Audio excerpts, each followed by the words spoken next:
Here at Behind the Boot with Super Journal, we usually don't bring active coaches. I'm talking about Coach Lehlohonolo Seema. We were working well. I was doing well. One thing led to another, and that's where I got fired. I was there. You and I even had a one-on-one on the side, previewing the game. And then before I could even do the story, I got the news that the man is gone. Regarding the Richards Bay, there's nothing like that. The rumor that I saw on the news when it was coming out on the social media. But not from me. We're going to talk about all things football. Maybe he'll talk about why he's currently on the market at the moment. He joins me now for a couple of minutes for a good conversation.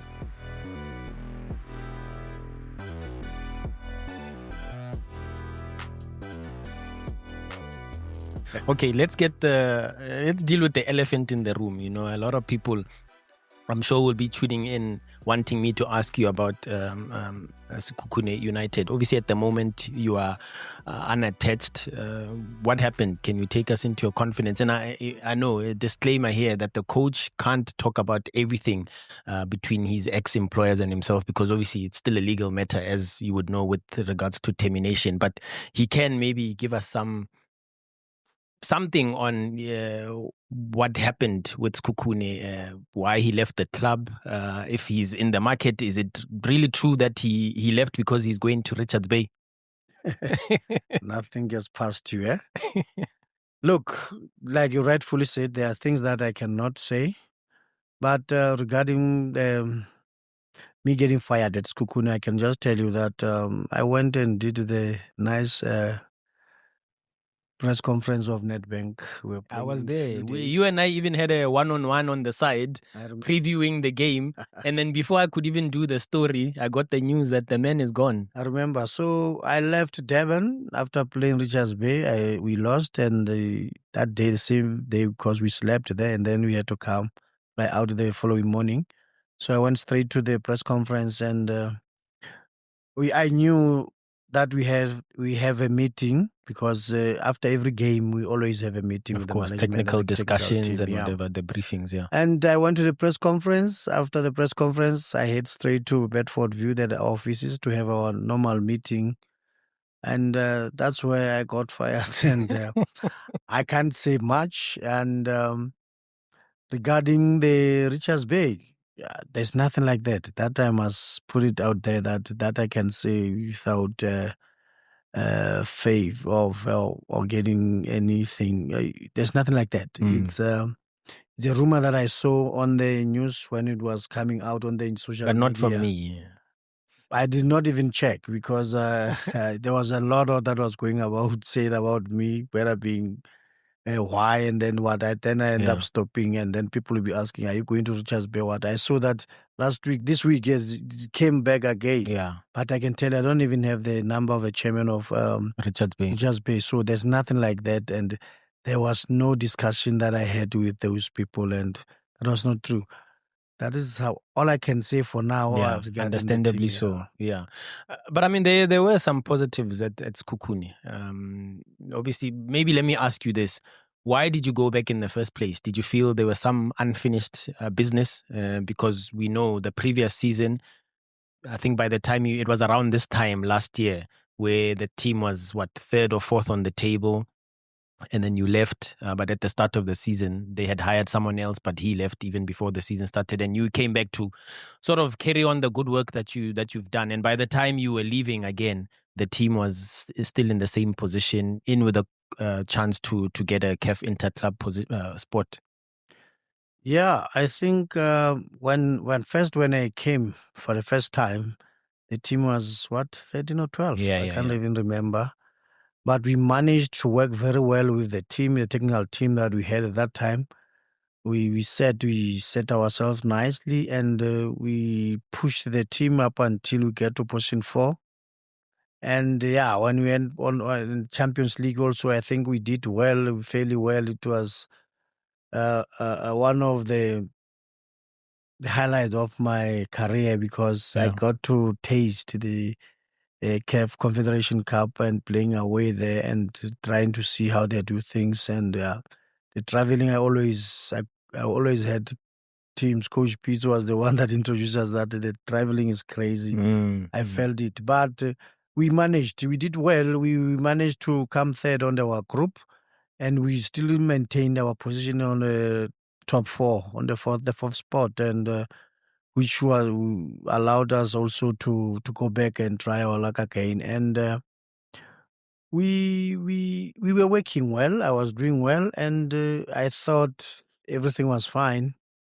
But yeah, we had one meeting, and one thing led to another, and that time I felt that both parties did not handle the matter well, including myself, and I was with the CEO by the time, and that for the first instant. So I felt that, look, when I got back home and then I looked at it, I said, okay, maybe I'm not saying I was wrong. I'm saying maybe I could have handled in a different way. Yeah, maybe both parties were slightly emotional about the whole thing. We kept on talking with the CEO and trying to check what really went wrong. And I could feel that, I could hear him that look, he's also, without saying he's sort of apologizing, but he could see that also maybe he could have handled it a different way. And I still felt there's some unfinished business there, because we were having something good there. We were building something nice. You see, Tiwani, even now is not even in the books of the team. We started playing him, and there were youngsters that were looking. We had planned that. You were plans, cooking, yeah, as they say. I'm not sure about cooking. I'll get banned. But to cut the story short, to answer your question, is I went back because both parties, we agreed, we met, and then we discussed it, and then it was on a different platform now, and we both could come to our senses and say, no, we could have handled this in a better way. It was not a big thing, and that is what made me to go back. But mostly is because I had a good relationship with the players and the technical team, and we're doing something that was working for the club, and the supporters were happy, and for the first time, Sekhukhune could go into a winning streak of 5 games. Yeah. And at that time also, Feb March, got to be nominated as a coach, to be coach of the month. It was my first accolade as a coach. So we could see that the things were coming all right. First, at Celtic, didn't you win with John Maduka at some point as coach of the month? Anyway, no, I digress. No. I think maybe I'm saying me as individual alone, standing alone down. Yes. And the team, we had what? We had the second best. We had the second best defensive record. I'm talking about the previous time. So I think in December we were after Sundowns. We were the next team that had more attacks and more goals, and so I felt it. Everything was positive for me to can go back, and I went back. That is why I went back. Yeah, and I suppose some of the signings that came in, you probably would have been part of the conversation to bring them in. So it wasn't, when you went back, it wasn't necessarily starting afresh per se. I think I'm saying I couldn't, because all the discussions that we had with the CEO then, some of the players that we discussed, they were not there, and most of the players, when I came for the second time, I found them already, they registered there, they were already there, and they were good players. It's just that maybe some of them were lacking a lot of match fitness and game time. We had to take them gradually and fitness, and we had to condition them well.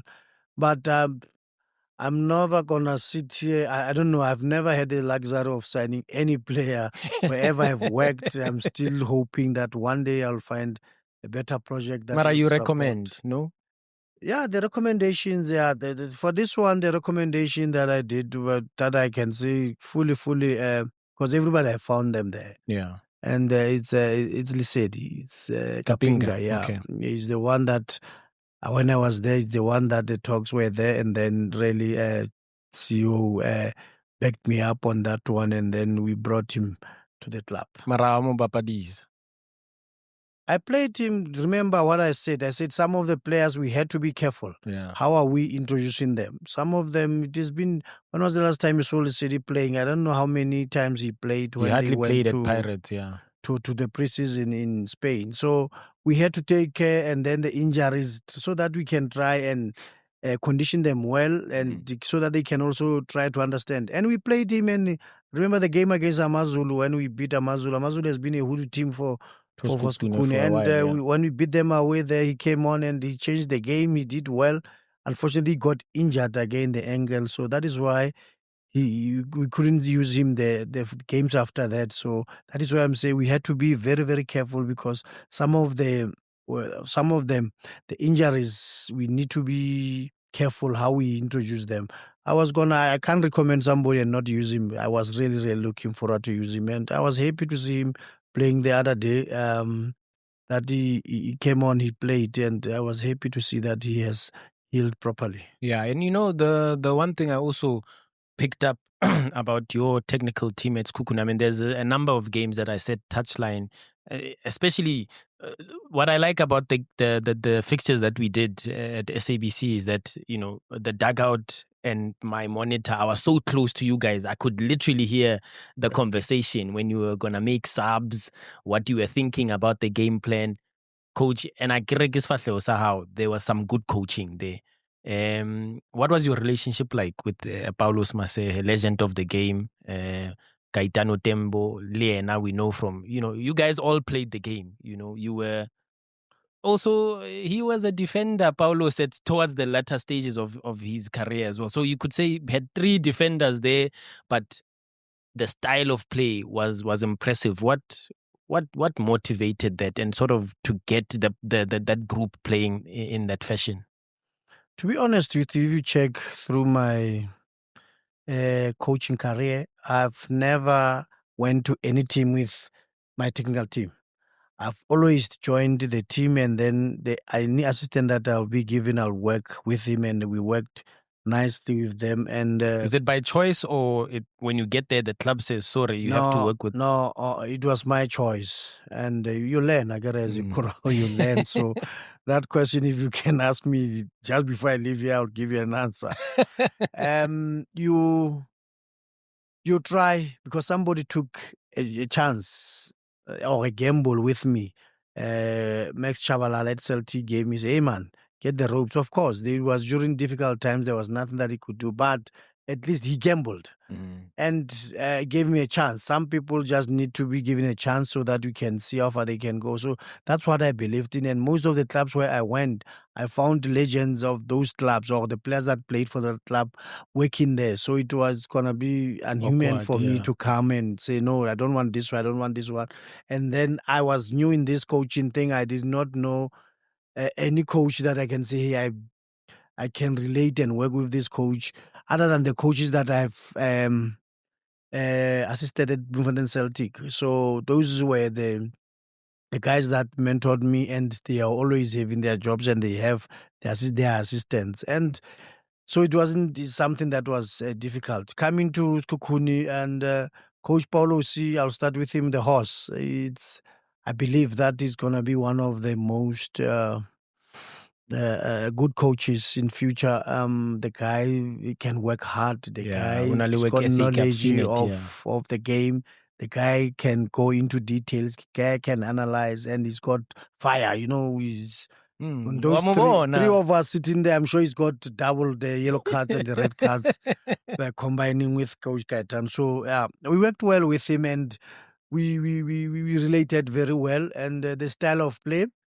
What happened is, when I joined Sekhukhune first time, he was coaching DDC, and the DDC was doing very well. And I liked the way the way he did things and the way he was working. So I invited him to come to our trainings so that he can come every now and then. He came, I think, for a week. Then I was told that the weekend he has to go to DDC some games. Then I said, okay, CEO, please, can you keep him full time here, because I like what I see here. And we, together with Coach McDonald, was still there at that time. So Coach Gaetano, I see him as a senior. While working with him, I could pick the seniority in him, the brains there. Of course, I was in charge of the technical team, the team also. I'll lay the foundation, the tactics, the way we set up, the way I think we can play. But I always give them an opportunity to say what they want to say. And he's not a man of many words, Coach Cayetano, but yeah, he was bringing a lot of experience in that technical team. And I told them that, look, age is just nothing but a number. So if we work together, that is why you could see that even when you're doing subs, we'll communicate about the subs, we'll talk about this, who can we put, and then the game will continue. I'll go stand there, try to give the instruction to the guy. They'll continue their discussion there up until when I come back. Then we have agreed, and then we go. So I had a good relationship with the two of them, including the goalkeeper coach. Yeah, I mustn't forget that Nkwashu. He'll kill me because he's got Mr. They call him Mr. Clean Sheet in the team. He likes clean sheet. And he had a tough job. I mean, Badra international, Ivorian international, the Namibian international as well, Kazapua. And then you had Lina as well, who just a couple of weeks ago, he showed us, those who forgot about him, he showed us in that game against Mamelodi Sundowns what he was capable. So coach had a difficult job there from a goalkeeping point of view. And because he can work well also, he's a hard worker, and he could manage them because you can see the way you have checked them, that we've got two experienced players, internationals. Both of them is already difficult to get another goalkeeper. Then Lena was there, and then you can see it's not even a couple of weeks ago, some few days ago. But I always believe that these guys can be a good goalkeeper. He's a good goalkeeper. He works hard, doesn't talk much, but he gets the job done. And unfortunately, Sangare has been doing well there in the goalkeeping. And then whenever that he was close to be playing, he'll get injured here and there. And so, I'm happy to see him playing. I think he's got a good future. But overall, I must mention that the medical team also, the conditioning guys, the analysis team. I must mention all of them, the supporting staff, the kid men, and the managers there. I had a technical team that I brought them together, and it was like family. Everybody could come and fit in. I got a lot of support from them, and even the first time when I left, there was a lot of now it doesn't stop. It doesn't stop. And that is why I even made the decision that I'll stop watching the team because it gets emotional. For sure. Yeah, but it's important to not burn bridges as well. Maybe also it feels like maybe if you continue the conversation, almost like you are interfering, whatever. So I think maybe a good decision on that part. You speak about being a family, supportive. Is that why also, I know he had some troubles later on, but back in the team now, why Sipho Mbule looked like he was reviving his career again under your technical team? No, what a talent. I don't think he had the problem that we could say it was a big and who are problems. It's just that sometimes you guys, when you get that somebody he's got something like this, and then the way it is put out there, when the source gives you the information, you understand, and the source is sometimes it's chili, so they give you the chili one, and then you put another paprika and 7 cans, so it becomes the hot thing. And so I was happy to have Sipho. And one thing with my managing style, I have one-on-ones with the players. Out of football, I had once he arrived there, I had we went out with me and him during the day. We're off that day. We went to a restaurant. We said we had coffee, and then we talked. We had a nice conversation. Not only him, captain also. That is how I try and to get and understand the players and make sure that we are on the same page, and also try to understand and get to understand their background also is very important. So that is why maybe he looked like that, because me and him, we had agreements. We spoke. I won't say what we spoke about, but I could rely on Sipho. I knew that Sipho being there is a guy that we have spoken, and he's here to come and help the team also to make sure that he can go, and if he manages to go back to his club, he can go and now and command the regular place, and also now to do what? To get into the Bafana setup again, because he's a he's huge the talent yeah. that is unbelievable. Yeah, so like saying you. Mara, in trying to wrap this conversation up, I want to take you back to sort of maybe where it kind of all started, Bloemfontein Celtic. Your time there, how was it, and how sad are you that the club that you love so much spent so you Barring, you cut your teeth there when the Reserve League, now known as the DSTV Diski Challenge, when it started, you were part of that team. I mean, some of those guys are superstars now. Sipo Chain playing for Bafana Bafana, doing wonderful things at Orlando Pirates. Neo Maema, one of the players who recently captained that Chan qualification team. Kabelo Dlamini, Tsecho Mabasa as well. So many players that you worked with at Bloemfontein Celtic. How was that experience, and how sad are you that the club is no more? I think, I don't know today why. I woke up, and if you go to my socials, you'll see what I have there. It's my picture during my playing time and having our supporters singing. You understand? So maybe it is because of this news that I had that Royal AM, and it brought some memories. But I must say that Bloemfontein, I had a great and a good time as a player, and I was supported, and as a coach also. I started my coaching career there, and I enjoyed it. And like you are saying, I think, was it 2013? Or when DDC started? I don't know. I can't remember. Yeah, 2013. Yeah, I remember all these super people that are working now. We started together. We used to talk about that, and it's good to see it 10 years later. The guys that started it as players, the guys that started there is the guys behind the cameras giving the people the content, or giving them the game. Now where we are now, it's unbelievable. There's a lot of coaches that went through that, and it's good that it's still continuing. But yeah, I'm even getting goosebumps when I thinking talk about Celtic, because that is the what do you call? How can I say it? It's the atmosphere in that stadium when I watch these big leagues when they are playing. That is what I felt. There were Bishop was still there. You must remember that Bota was still a little bit younger, and there was Lepile there. The band that you see now, the guys that started that band, they were still fresh, and they were singing, and the kids' corner started.